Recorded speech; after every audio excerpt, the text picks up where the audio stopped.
know what you're thinking. Say, Chip, this is not another Toyota Driveshaft video, is it? Well, yes it is. So this here is a Toyota two-piece shaft full-size truck from a Tundra.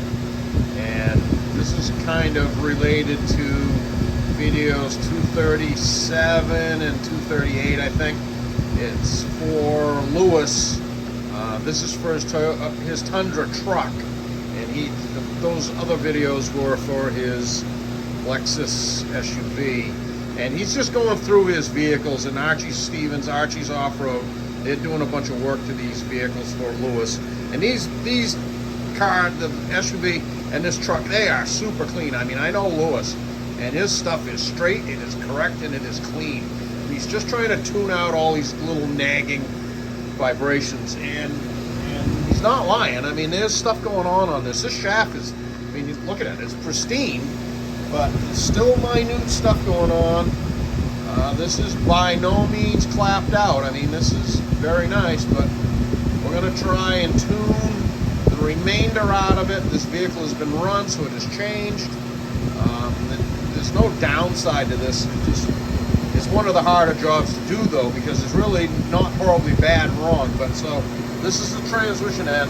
It's got a little bit of flutter to it. And to be fair, I've already been down this, and I just had to experiment with it to see if we could gain anything.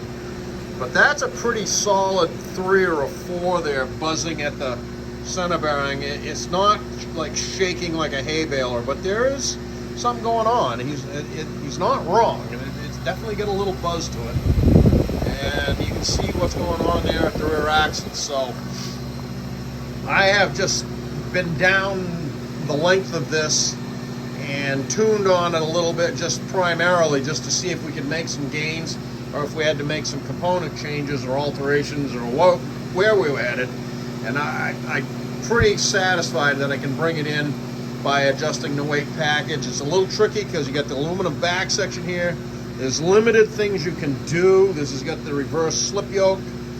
It's aluminum, and this is splined internally here, and welding to it is not an option. So you're making a weight correction like a foot back from where you normally would. So I'm going to go a non-traditional route, and that'll all show up here later when I come back to this after I've tuned it up.